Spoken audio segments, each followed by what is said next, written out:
everybody. This is Steve Halkin Napier. Welcome to the Circle of Brilliance. Today we are going to finish up our discussion on the subject of mindfulness on the ChangeGrid. And we've had 3 sessions so far. We talked about best places on the ChangeGrid to be, to find calmness, peacefulness, set yourself up for a mindfulness sort of a practice or a meditation sort of a practice. And we've had a lot of really good discussions around that.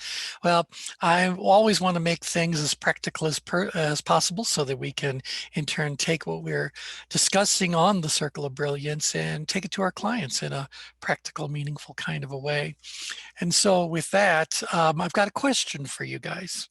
And that is, where do you think on the ChangeGrid you would have compromised decision-making ability? So I'll give you a little scenario. You have a decision you need to make, some thought you'd like to give to a particular change that you might be considering or a situation you might be facing. What I want to know is what locations on the ChangeGrid might interfere with that process going smoothly, and how might it interfere? So where do you not want to be when the job is make the best quality decision you can? Anybody? Would it be upgrid? Would it be upgrid? Well, I don't think it's a good place to make decisions. Well, good. That's it. So I'm going to throw it to you as you know, use it as a declarative statement rather than a question mark at the end of it. Is upgrade a good place to make a decision? No. No. Why is that? Tell us, Edie. What do you think is wrong with decision-making upgrade? Well, the stress actually reduces, the blood flow, oxygen to the brain, so we're not even functioning on all cylinders. Right. And we're distorted perception.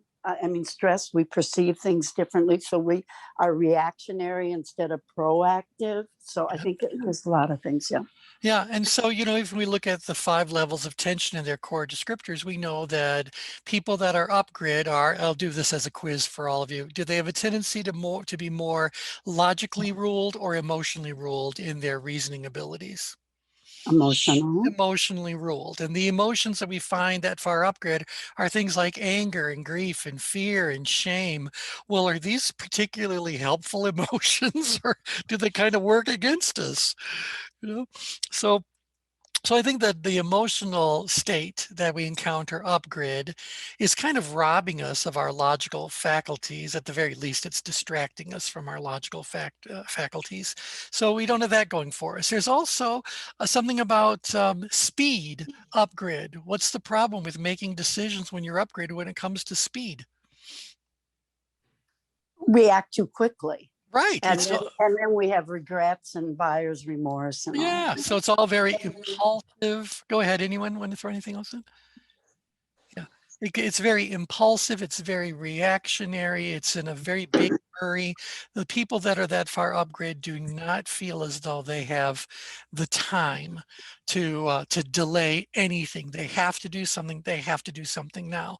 Now, if you're in a life or death situation, the big decision is to leave the burning building or remain in the burning building. That might be just fine. You might be able to make the right decision from a self-protective sort of a mindset, but this is not where you're going to be processing the kinds of more long-term, more robust kind of decisions that we tend to look for. So do you want to make good decisions, upgrade? The answer is, this is not the place I would choose.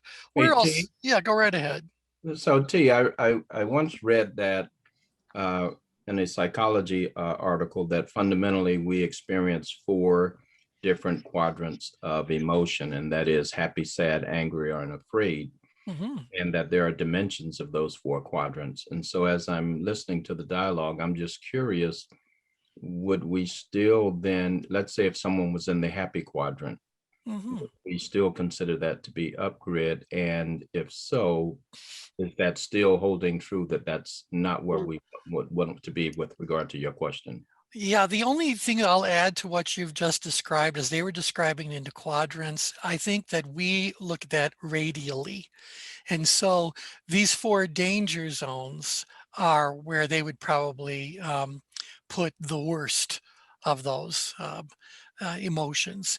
Where that happy is in the middle of the ChangeGrid. I mean, you can be leaning upgrid, or it can be happy because I'm excited. I can be happy because I'm moving forward. I can be happy because I figured something out. I can be happy because I'm in supportive, loving, caring kind of relationships. So I don't have to be the exact center to find happiness. But as I start to move away from the center of the change grid in any direction, well, I guess we're going to now have to look at what do we mean by happiness? Is it a superficial thing? Or are we talking about a deep, deep, true core happiness? I would say that that gets lost as we move away from the from the center of the change grid in any direction. Your guys' Okay. thoughts on But that? that's a good point, T, because when you are happy, if it's more bliss, like falling in love and people run and Yep, get married and lost, you know what I mean? That yep, it yep. can create a blind spot as well. Yeah. That's right. So sometimes happiness makes us impulsive. Mhm. And sometimes happiness makes us a bit lazy, I guess. Yeah, because I was going to ask, so wouldn't it also reduce that level of stress? In other words, it wouldn't be the same for the person that would be upgrid that you were describing earlier, right? Well, I'll give you a scenario, because this is where I'm kind of going like, wow, I wonder if it's this like temporary, superficial kind of happiness or a genuine contentment that's at our fiber of being. Because if I go to an amusement park, not that I'm going to go to one anymore, but I loved roller coasters. And so there I would be getting aboard a brand new roller coaster. I'd never ridden it before. You got to believe that I was simultaneously very happy and very upgrid and a wee bit terrified. you know so because in that moment the excitement, the exhilaration, the anticipation is something that I could say are descriptors of my happiness. So I'm thrilled to be there. I'm excited for what's about to happen. But to me, that's a temporary happiness state. A few moments later, I could be locked into deep, deep regret as I'm bent over a rail hurling my lunch. Who knows? so, so I think there is a superficial happiness that is different than a genuine happiness. Well, Um, and T, does that go into, I always look at happiness as being more dependent, like on external events, like the roller coaster experience. And internal happiness, I think, is more that inner peace and joy. right. And I Isn't think it? that Yeah. that's the distinction I think I'm making Yeah. here, or was fumbling my way around getting. Like, for example, if we go outgrid, well, we know outgrid is all about driver tendencies, wanting to, make something happen, push, push, push. So when you're in that part of business growth and development where you're meeting the right people and you're having the right conversations and you're making the right connections, this could feel like a very happy sort of a situation to be in. But if it gets too far, then you're going to be in a danger zone. But to Edie's point, that's driven by something outside of me, even though inside of me there could be this part of my happiness formula that says doing something of value for myself and for others makes me happy, or being successful in something I attempt makes me happy. Even then, I've just put an external condition on the internal process. Can't I just be happy in the absence of any and all external activity? What are you guys thinking about that? Or did I just get too profound for anybody's own good? I was thinking about marriage because, I mean, obviously somebody is happy when they're getting married, but it also is one of the top 5, I believe, a stress modus when in somebody's life. Right. Well, and so Then maybe inner, like the inner side is probably your real true happiness, and the out external is probably all the things that happen when you are supposed to get married. yeah, well, and a little bit even upgrade, because there's the wedding to plan. And so when I think about courtship, I think of that as being a slightly upgrade sort of an activity, because you're trying to figure things out, figure each other out, and there's all that kind of stuff that's going on. Well, and that might then lead to an engagement that also feels a bit upgrade. The wedding day itself, if you will, that's upgrade. The honeymoon phase, that still feels a bit up-grid, but then that relationship starts to settle a little bit. And when you end up in a really good relationship, maybe now you're slightly down-grid, where you know one another very, very well, you accept one another as is, you celebrate one another, you're comfortable with one another.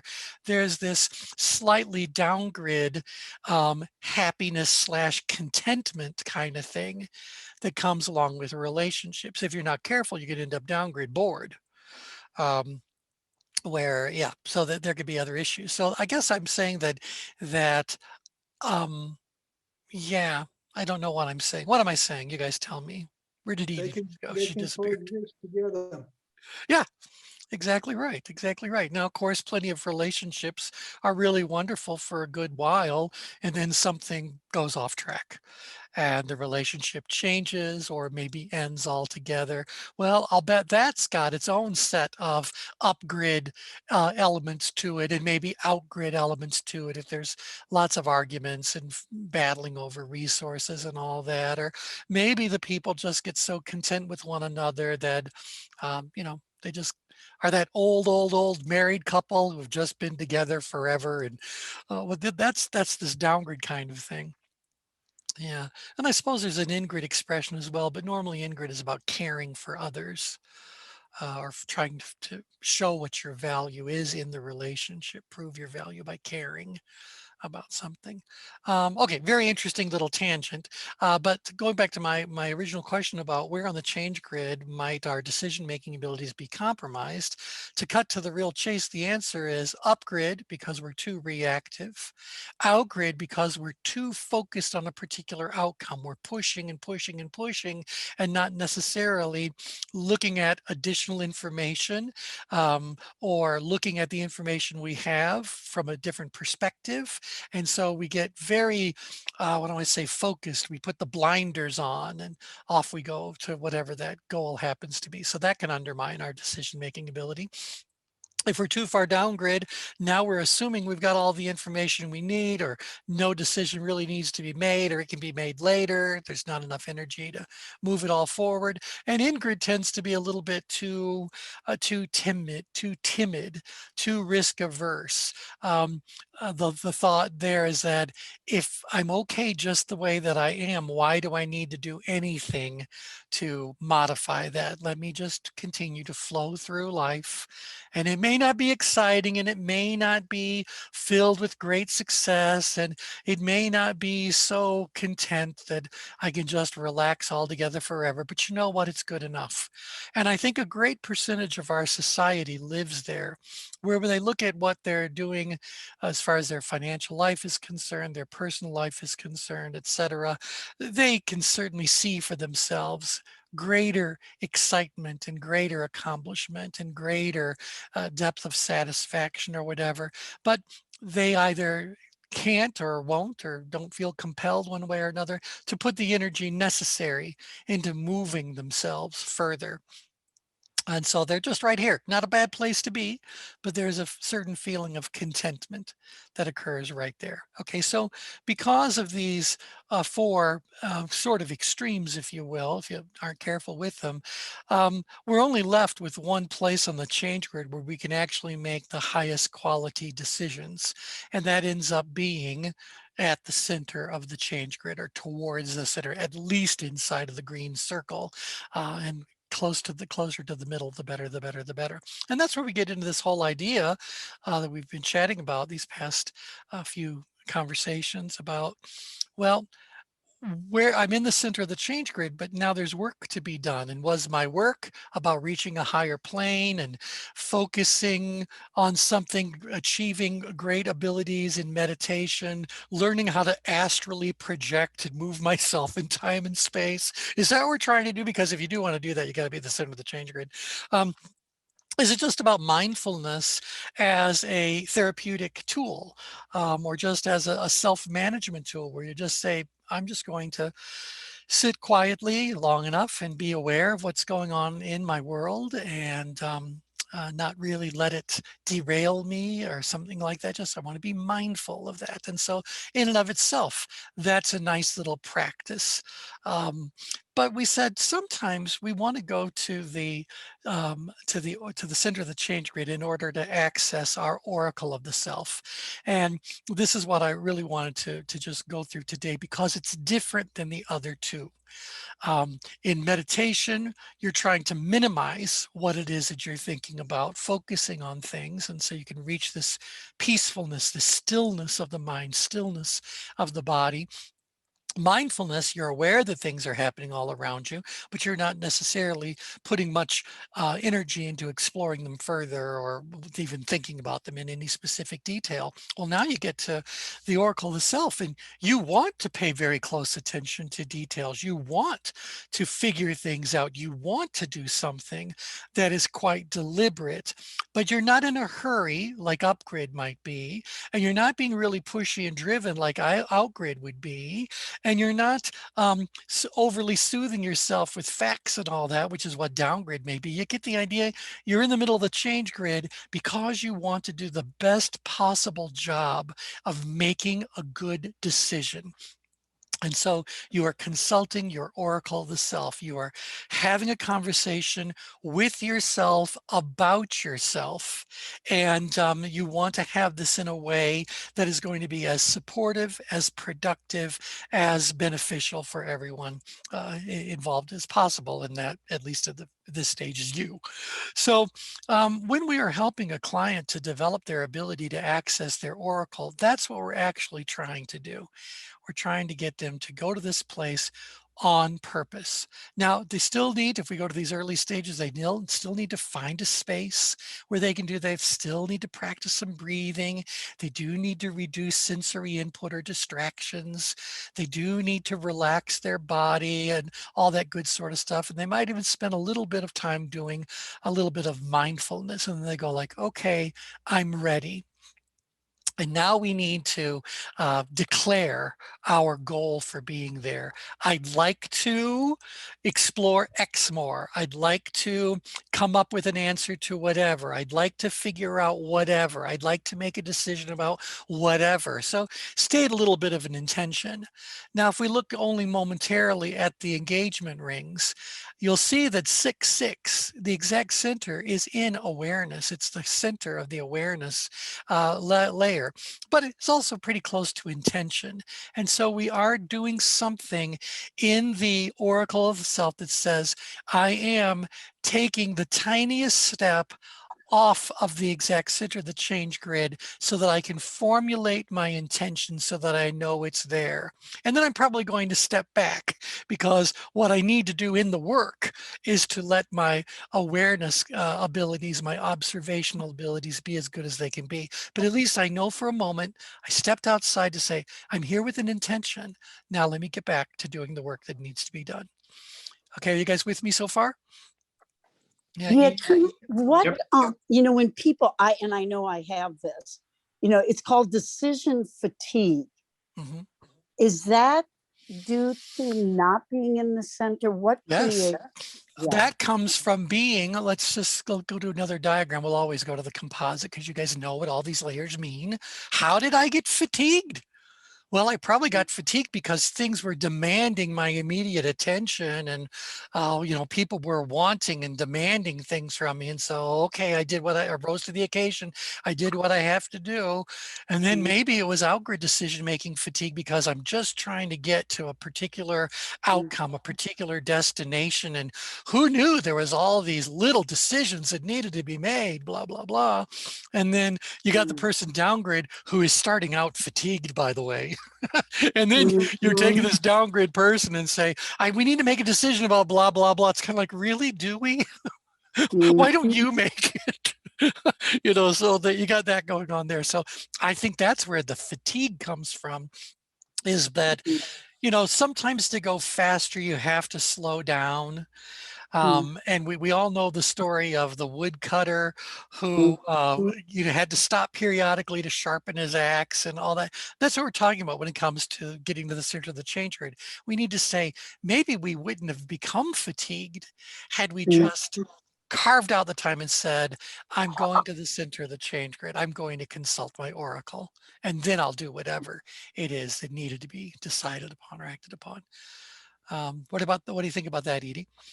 Yeah, that does make sense, because and then I think that leads to procrastination. I mean, when you have that overload or overwhelm, you just get stuck, don't you? I mean, Well, you right, don't. but let's talk about procrastination for a second. Do we think that procrastination is an active verb? Or is it something we actually consciously decide I'm going to procrastinate? Or is it a value judgment that someone who is observing us, or maybe we ourselves are imposing on us, making a value? Because maybe I wasn't procrastinating on A, B, or C.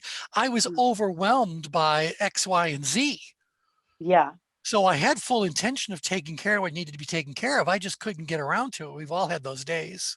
yeah, the priorities shift because of the outside tension. Yeah, okay. Exactly right. So things are distracting me, and for whatever reason, I'm acquiescing and giving them my attention. So I think that's where fatigue lives. Fatigue lives at all four. It's kind of intelligent to go, or counterintuitive to go, how can you be so far down grid where you're as mellow can get and become fatigued? So how many of you Mhm. recognize that if you don't stay active, you end up getting tired from being tired? Yeah. Yeah, Inactive and being inactive. exactly, exactly right. Yeah, so you can sleep for too long. So you can take too long of a vacation. So all right. I guess the other thing that I want to say about that, let me choose a different, no, get you guys used to looking at this, is that if fatigue in decision making occurs at the extremes, and I know we don't talk in-grid much, but we can all experience these other three pretty easily. We've all got the in-grid one too, but we might have to go deep digging. Edie might have to hypnotize you for us to really find something there to talk about, but nevertheless, it's there. It's there. If fatigue lives at these four extremes, well, where does the opposite of fatigue live? And I don't know that the opposite of fatigue. In fact, give me some words. What words would you say would be the opposite of fatigued? Energized. Energize. Energized, but doesn't energized feel a little bit too upgrid as a word? Mm-hmm. You know, Hmm. yeah. So fatigued, Fulfillment. fulfillment, and even that feels a little bit more outgrid Hmm. than I would be going for. And, if we think about fatigue as being a physical state, well, Hmm. I guess what I want to say is the word is balanced. Hmm. Because I do agree that if I want to look for, in literary terms, the opposite of fatigued could actually be energized if I was writing a story and I needed to characterize an opposite. But then I've just swung to another extreme that could be problematic.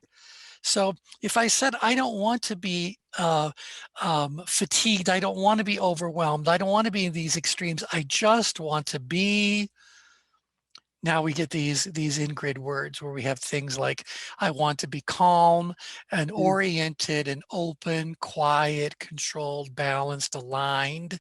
These are the kinds of things that I think of as being the opposite of exhausted. Instead of being exhausted, I'm ready.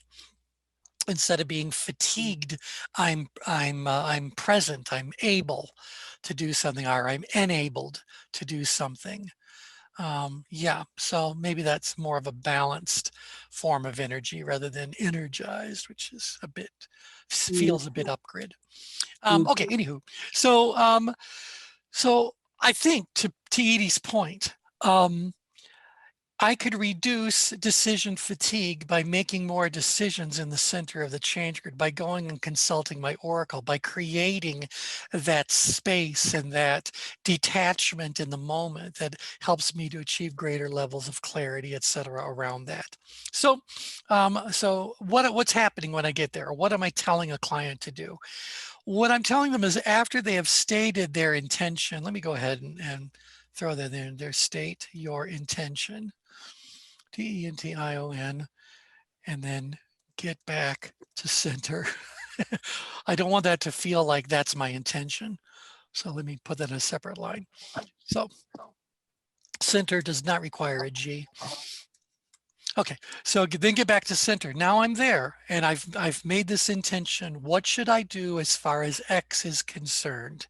And whether what I'm doing when I ask that question is I'm asking myself, or I'm asking my greater self, or I'm asking the greater selves that may exist outside of me as I define them, am I just inviting in clarity, inviting in something? So you decide how metaphysical or psycho-spiritual things are going to get in this moment, because it could just be a very practical, a grounded sort of a thing you're doing where you just say, all right, this is my intention.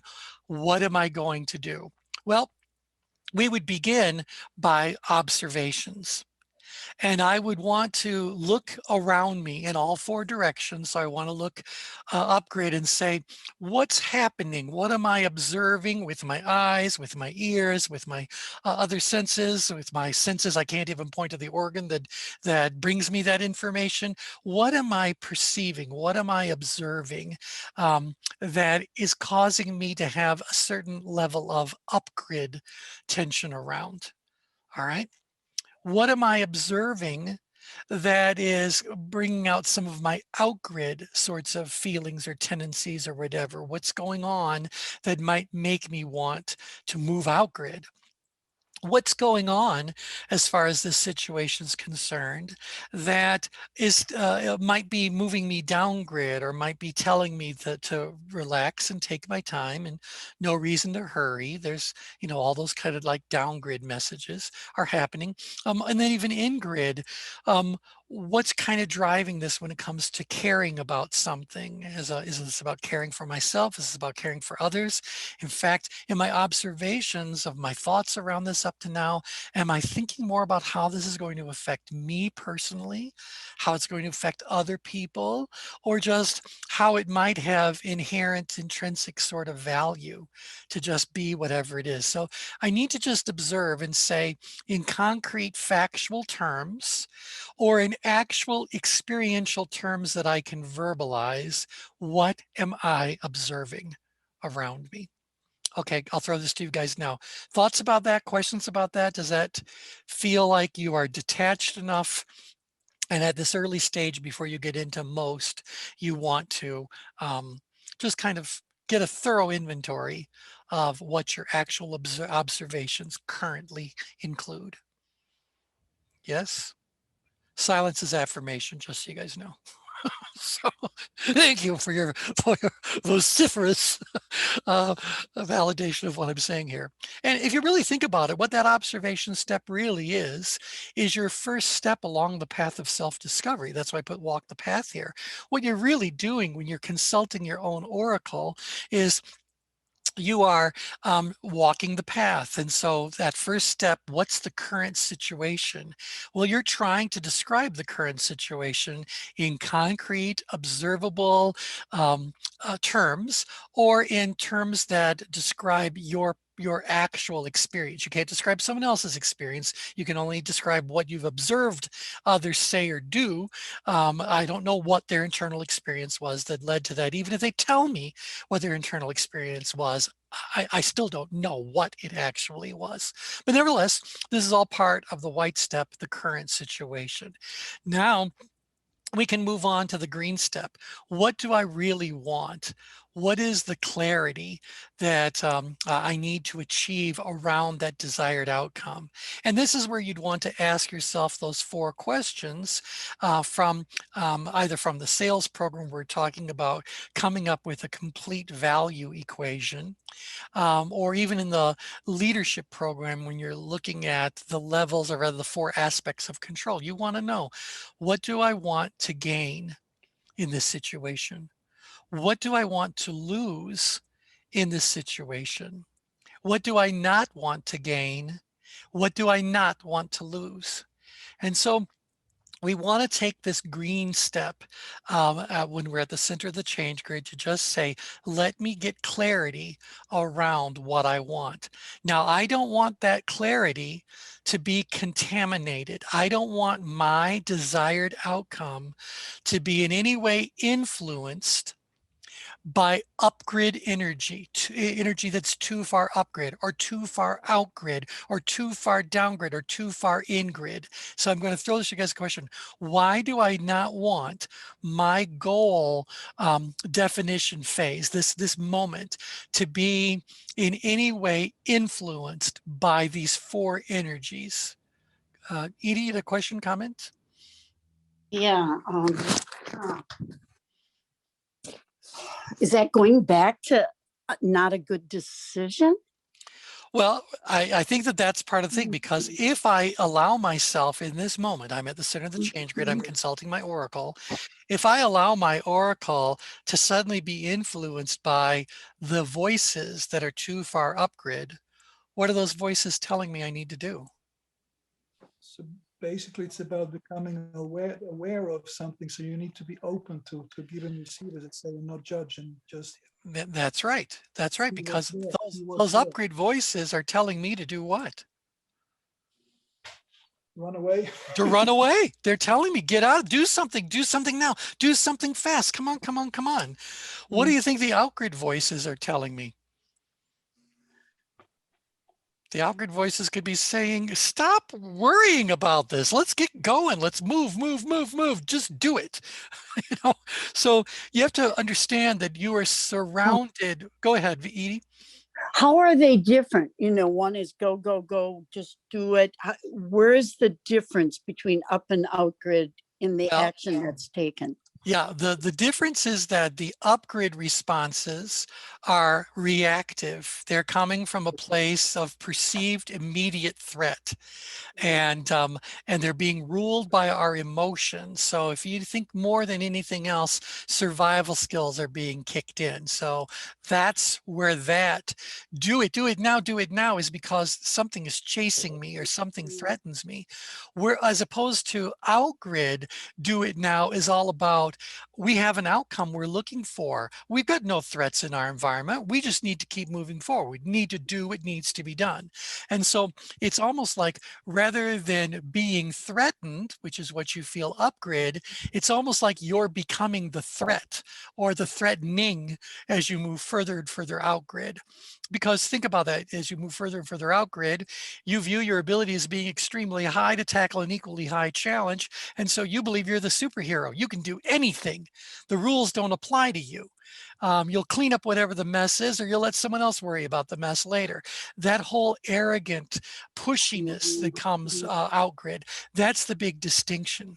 And it can be high risk because that arrogance or confidence to an extent. Yeah, that's where we can make decisions that. Right. And again, look, we're in the danger zone, outgrid danger zone. We are distorting reality using our own self-image of being, grander than we are. So is grandiosity an adjective? I guess it is. It is now. Actually, I guess it'd be an adverb. Doesn't really matter. But these people have a highly inflated ego. And so I get it. I know what's driving it, but they're not afraid of what's going on.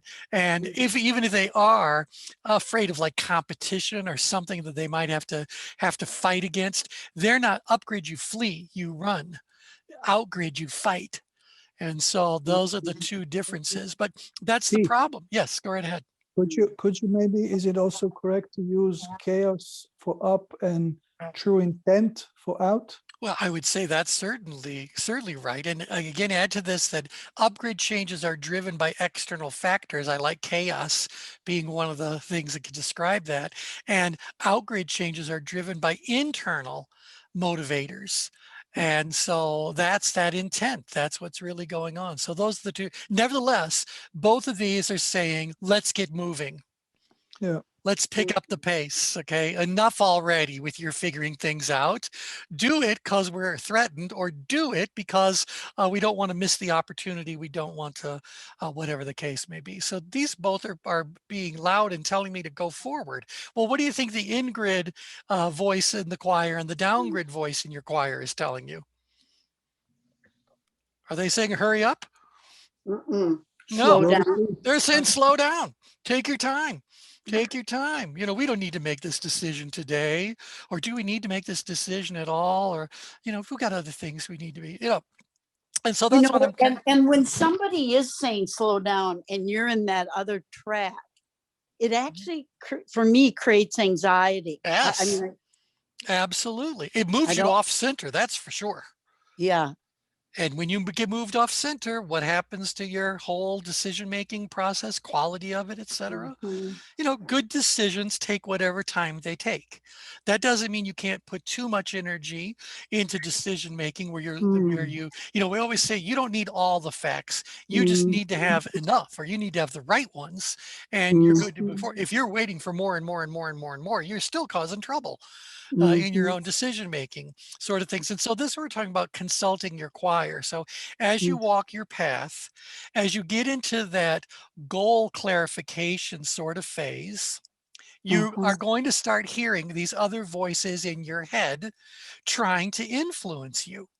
And some are going to be louder than others. And it may differ from one decision to the next, who's going to be noisy and who's not.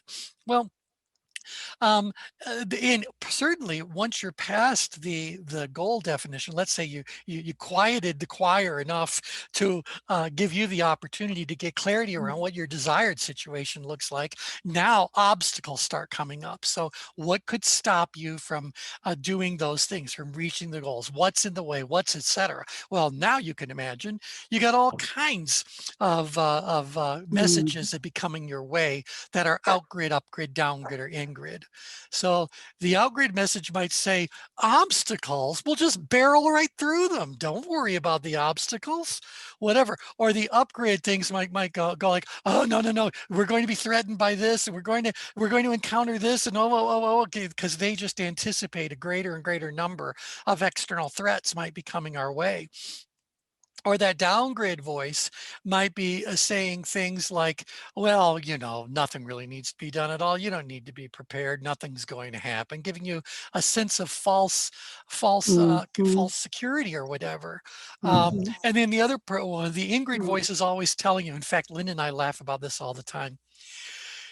I want you guys to be aware when you're watching television programs, any kind of like a drama, a mystery, anything like that. At some point in the dialogue, I promise you, someone is going to say to someone else, be careful.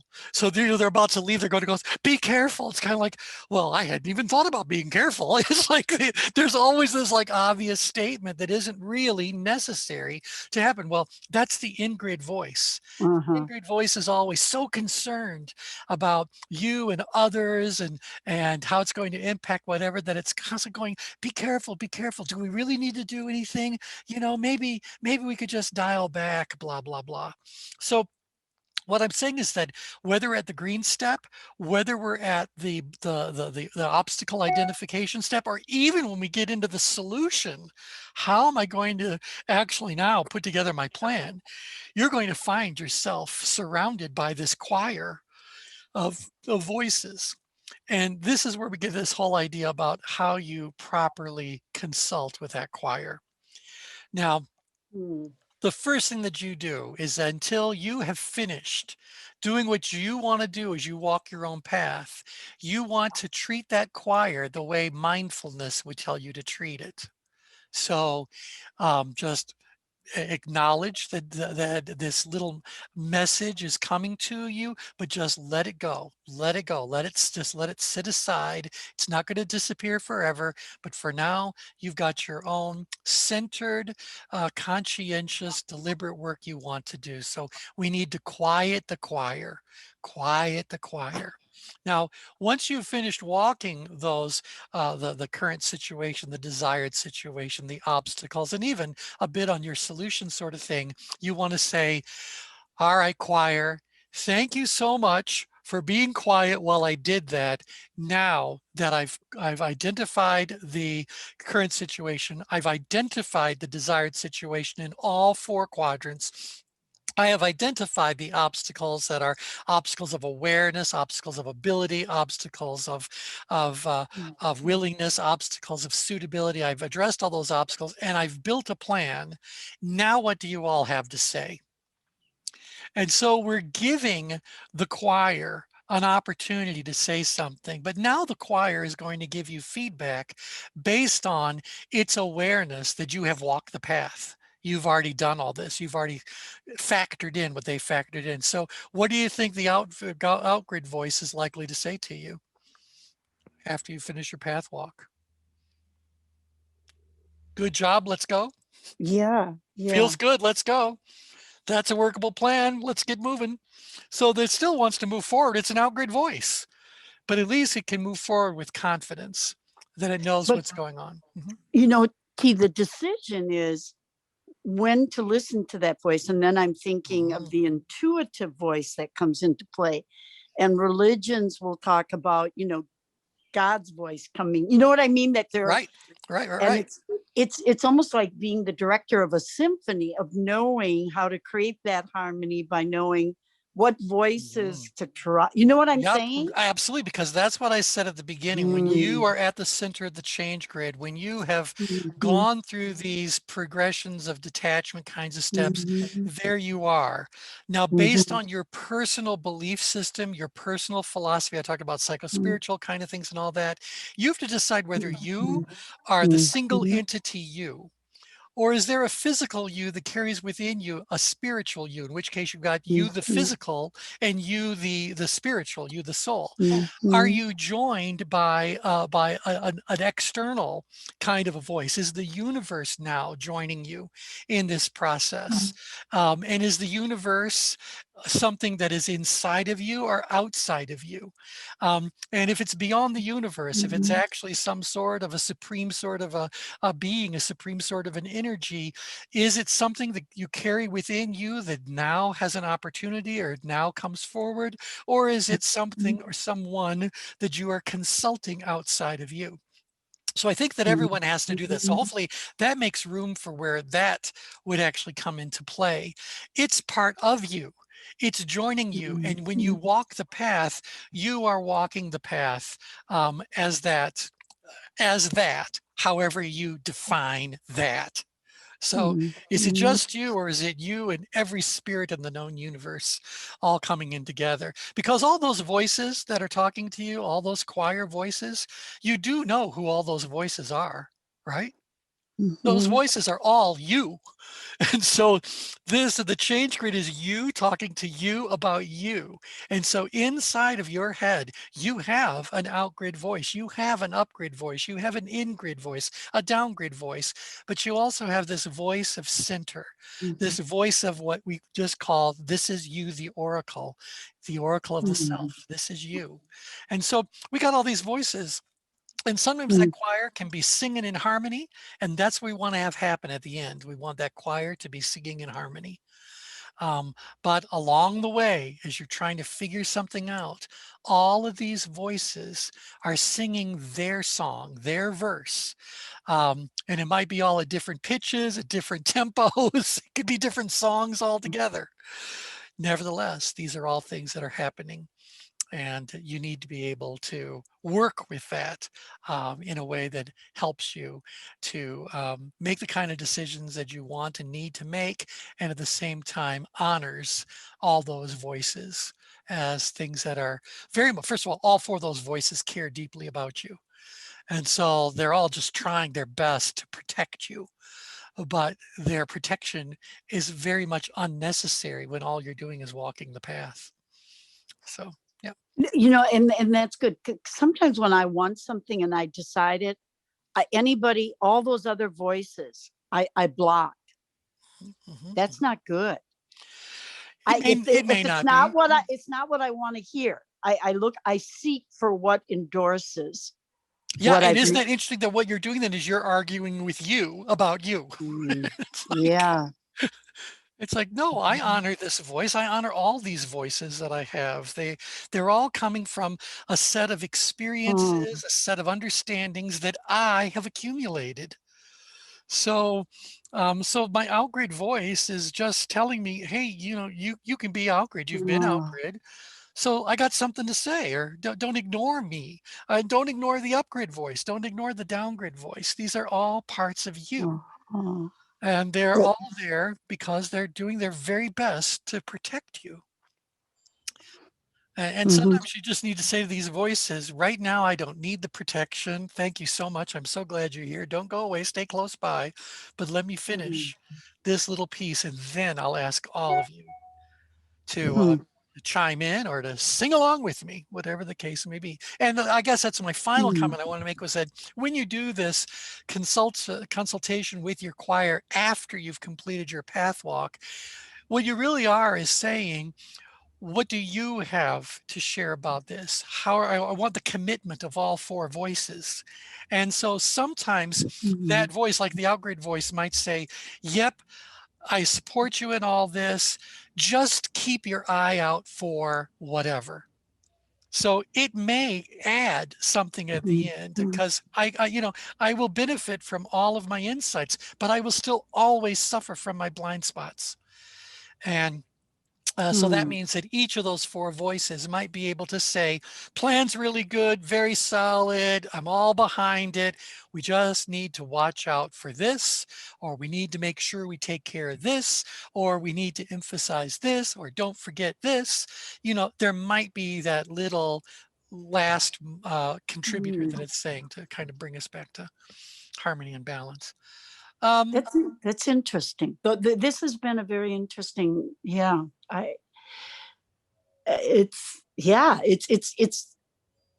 it's actually a strategy to get to that place of balance, isn't it? It yes. really, yeah. That's the whole point of Mhm, developing the ability to get to the center of the change grid whenever you want, and to realize there are multiple things you can do once you get there. If one of those things is to make the highest quality decision, then this is how you go about consulting your oracle and dealing with your choir. And because several of you on the call are listening to this are clinical psychologists, well, can you kind of hear what happens to someone's choir if they have a true multiple personality disorder? yeah, Or they yeah. have a dissociative sort of a thing? I mean, my gosh, their choir, um, well, usually all personalities don't appear Ah, simultaneously, but right. they exercise their will and they come forward. But we all know, even if, assuming that multiple personalities even Wow. exist, we still know it's all this person. It's not, they're not being overtaken by some other spiritual being. No, it's them. It's all coming out of their mind.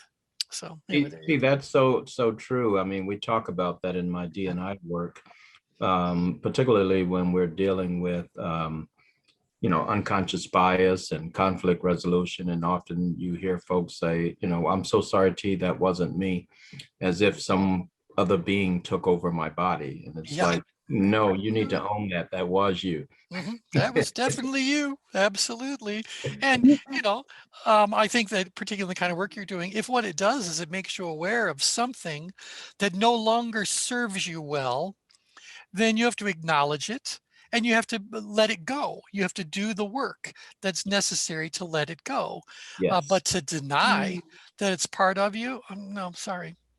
And then that becomes an issue in court. There was a guy that finally has been found. He's killed 4 people for sure. A young African American man in South Carolina has just been found. And his father, it was interesting. He said that was not my son. I mean, he admits that son committed the murders, but he was not listening to the choir that I thought he was listening Yeah, to. well, there you go. Right, right, right. So, yeah. So And there I was a think, yeah. yeah, I read that well. And this is where we now get into this idea about we have to be aware when the choir starts to reveal underlying psychological problems we Right. might be having. Right. Um, and what happens when the choir is now singing your whole song. You're not even singing anymore. You have been subordinated so much or suppressed so much by the power of these other four extremes that, you know, you end up doing some things. And I get it completely. That father is there going like, this is not the son I raised. This is not how he was raised. This Right. is, he's possessed. In fact, that's probably Yes. go like, you know, he's possessed by something. Right. Yeah. So there you have it. Interesting. It's You very, know, what were you gonna say, T? just this idea that I want people that Mhm. when we're talking about the oracle of the self, I do want them to understand that in their head they are both alone and in a crowded environment at the same time. Hmm. Yeah. Boy, that says a lot. Alone and in a crowded environment. That's brilliant, T. That's good. Is everybody else on the call in agreement with me? Yeah, Oh, yeah. definitely. Isn't that? I love that. Well, and so now the question Mhm. for all of us becomes, how do we make this insight or this awareness, this oracle, the self, something that others, our clients in particular, can approach, embrace, understand, Huh. put to good use?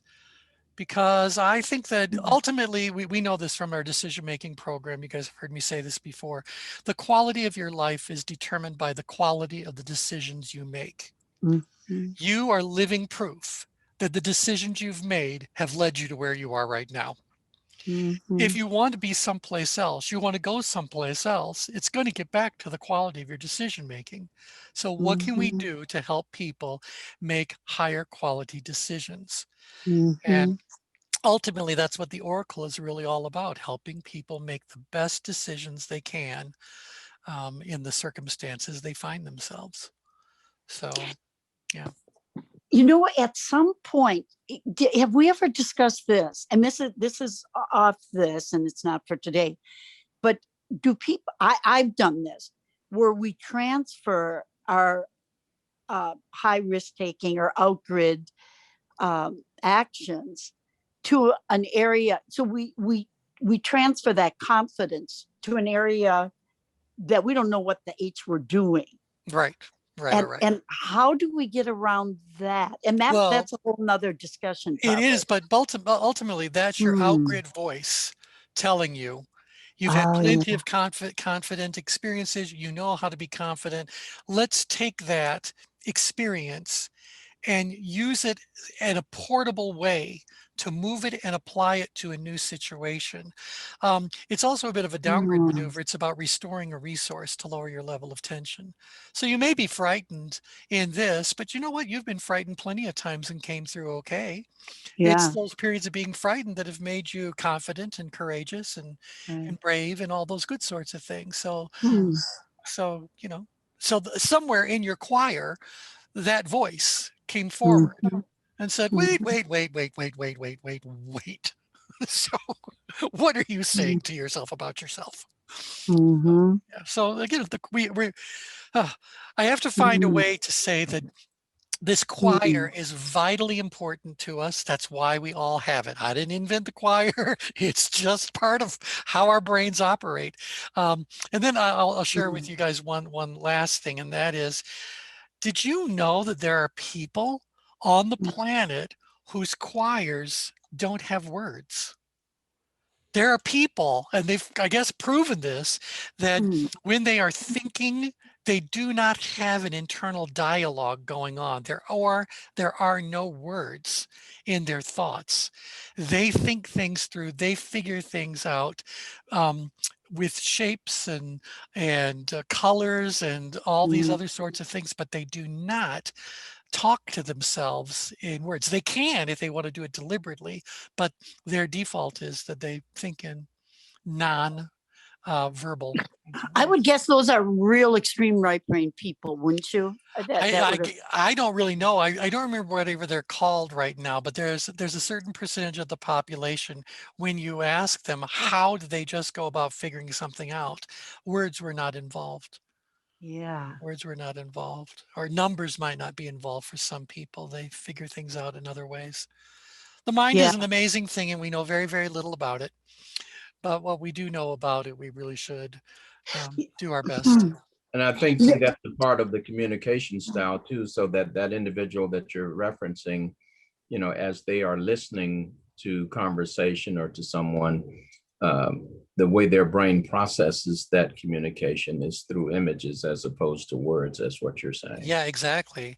And I think if you guys go to YouTube and you just do a search for thinking without words, Wow. you're going to end up meeting all kinds of couples. Because when I first saw this, it was a couple who were going like, "What do you mean you use words when you think?" And the one of them just went like, "How do you even do that? I don't think in words." And the other person's going like, "How do you not think without words?" So yeah, so it's all very, very interesting. But Well, yeah, that is because even in therapy, if the word creates an image and the image, you know what I mean? That Yeah. the word is the beginning of that process of change. That's very interesting. Yeah. yeah. Wow. We were talking to a friend last night who's a clinical Wow. psychologist, and I guess it's her granddaughter or some, I forget who the relative is, but Diane is the person's name. She's been on our calls before. And the question was, well, what color are you thinking? When you're thinking about this, what color is it? And she goes, it's just a color. She hasn't come up with a word to anchor to that particular visual stimulant. So there's this color, but the color does not need to have a name. And that was I guess what the granddaughter said. Colors don't need to have names to be colors. I think Margaret Mead did a lot with cross sensory where you would hear colors and see sounds, and it almost seems like it kind of crosses over Yeah. with some of her work. Synesthesia. Yeah, Dragon, what were you about to say?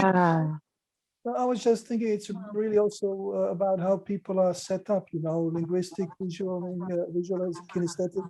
Sure. If you have a bunch of people looking at a house that's burning, one is going to talk about, the other one's going to talk in sound, the other one's going to talk in feelings. It's how we picked up. Fascinating. It's both amazing and disturbing at the same time. So, okay, so that's pretty much our time for today. Starting on Thursday, I'd like to do a new subject, and that subject is about emotional intelligence on the ChangeGrid. So where on the ChangeGrid are we likely to find emotional intelligence? Where does it get compromised, etc.? So that's what's going to be. We'll send out an announcement. Yep. This is good. Thanks, everybody. Thank you. Bye, everyone. Great Bye. dialogue. Thanks. Bye. Bye-bye. Bye. Bye. You just did it, Edie.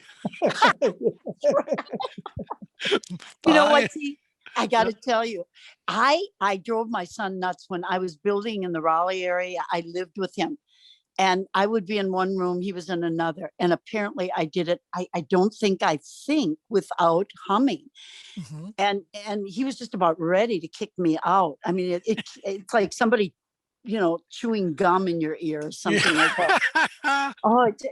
But the other thing is my brother has a different habit, but it's somewhat the same. When you ask him a question, he actually scratches the side of the brain, whether it's a left brain, right brain answer.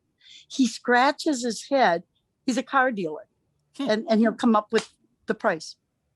Isn't that interesting? So he kind of physically stimulates that, or whether it's a soothing behavior or it's a triggering behavior or whatever. Isn't that interesting? It would make you wonder if you tied his hands behind his back, could he figure it out? I mean, dude, it does. You just wonder how much is involved. What is the power of that finger?